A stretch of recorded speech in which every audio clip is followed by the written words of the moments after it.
Hi everyone, back with a little bit more of our chapter book, Runaway Ralph. Remember, the author's name is Beverly Cleary, and let me go to the beginning of the book to see who the illustrator is.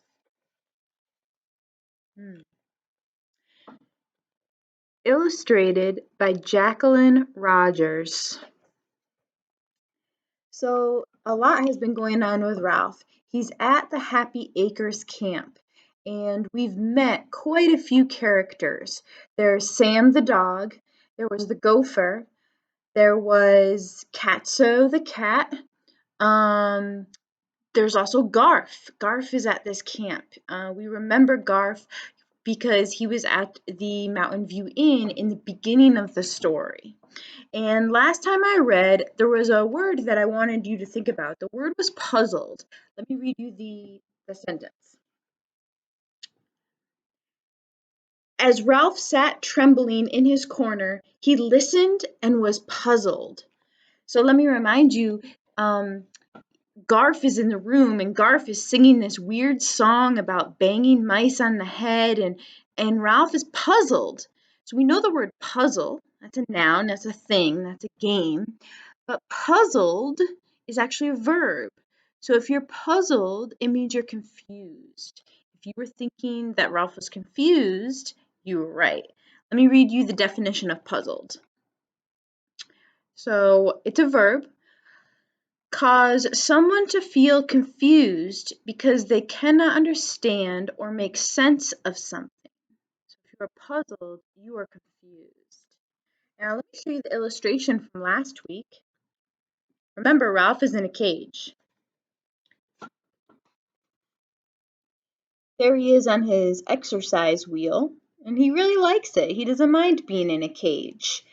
He wants to get out, and he thought that Garf was going to be helpful, but Garf has not been helpful yet. We're in the middle of chapter 4,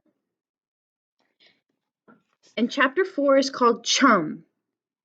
But we still don't quite know why chapter 4 is called Chum.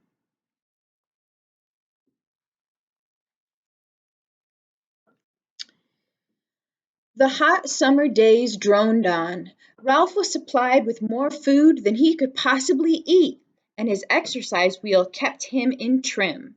Whenever Katso sneaked into the craft shop and showed an interest in Ralph's cage, someone snatched him and shoved him out the door.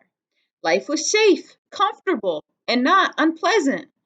From his cage near the window, Ralph had a good view of the camp. To the left, through the bamboo, he could see the boys' lodges. To the right were the girls' lodges. Before him lay the dining hall, the camp office, a trampoline, a swimming pool, and a circle of benches and old school desks in front of a platform that held a piano. Off to the right, beyond the shade of the walnut trees, a pasture shimmered in the summer heat. Counselors, who were college students like the summer help at the Mountain View Inn, led the activities of the campers, and one counselor lived in each lodge with 8 or 10 campers. Ralph always found something interesting to watch. Campers spreading their sleeping bags out in the sun to air, counselors leading singing and directing skits around the campfire in the evening, boys racing to be first in line when the bell was rung to announce meals, boys and girls in cowboy boots or English riding boots going off toward the barn for riding lessons. Boys and girls played and kittens romped under the walnut trees. Tatso discovered a small hole in the craft shop's rusty screen door, which he explored with a paw as if it were a mouse hole. But faithful old Sam always arrived to tell him to move on.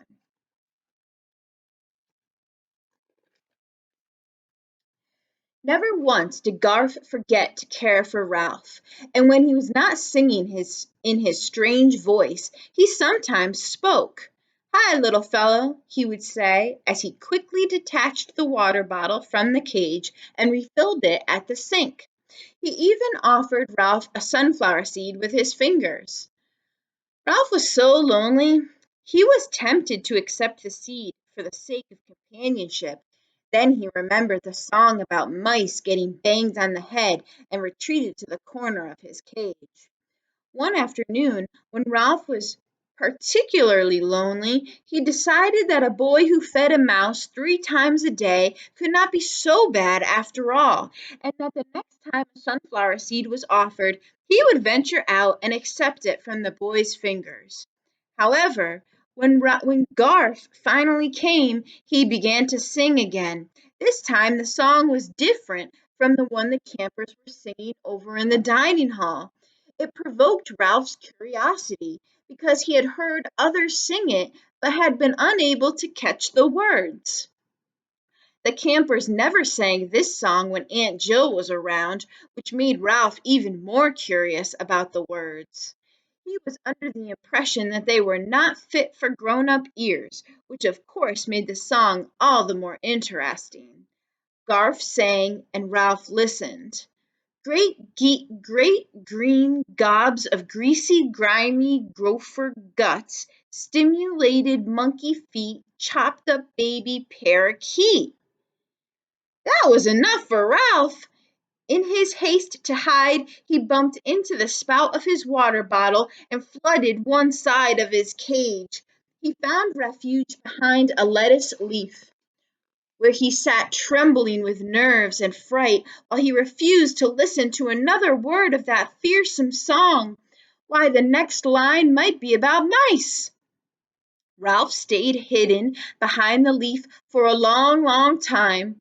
He was now certain that there was no hope of ever communicating with Garth. Chopped up baby parakeet!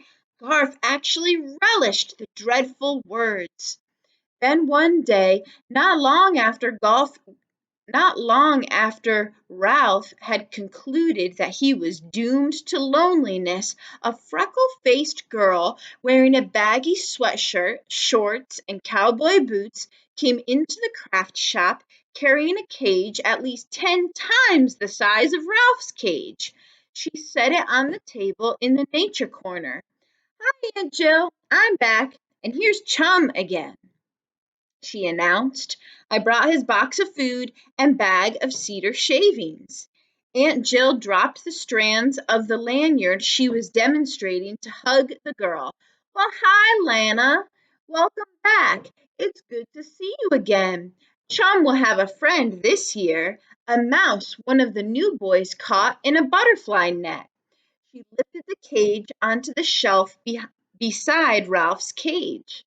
Ralph sat on his wheel to get a better look at the new occupant of the nature corner, a cranky-looking animal with tan and white fur.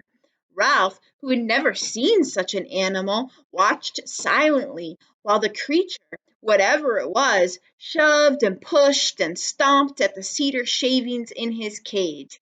He seemed to have difficulty arranging them to his satisfaction. Next, he went through his food dish, picked out a number of small green pellets, and shoved them outside his cage. The cedar shavings still did not please him, so he went back to the shoving, pushing, and stomping. From time to time, he paused to gnaw noisily at the bars of his cage with his long, curving teeth. Finally, when the bell had rung and the campers had gone off for their noon meal, Ralph, in his eagerness for companionship, could no longer remain silent.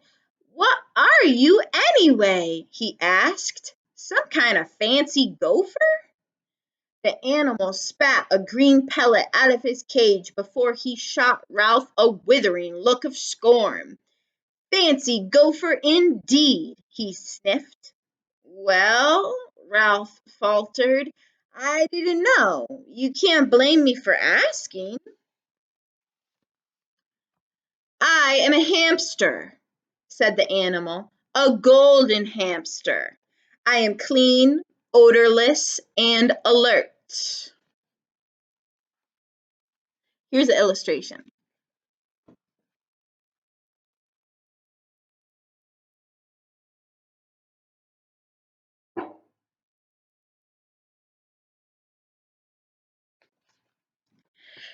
So the hamster says he's clean, odorless, and alert. Let me show you the word odorless.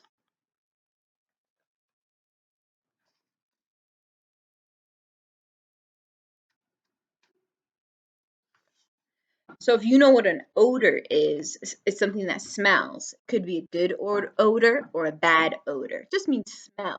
If something is odorless, that means there's no smell, right? When we had the suffix less, that means without, okay? Let me think of another example. Useless. Something that's useless has no use. It's without use. Let me read a little bit more of chapter 4. You don't look gold to me, said Ralph. You look tan and hairy. At that response, the hamster turned his back on the mouse. Ralph nibbled a kernel of corn before he made up his mind to try again. Pretty nice place we have here, he remarked. Plenty of food and water. Interesting things to watch. The hamster climbed on his exercise wheel and sat swinging to and fro while he stared at Ralph. When Chum remained silent, Ralph continued, It's safe from the cat, too. Chum appeared never to blink his eyes. Maybe, he said. Ralph's whiskers trembled.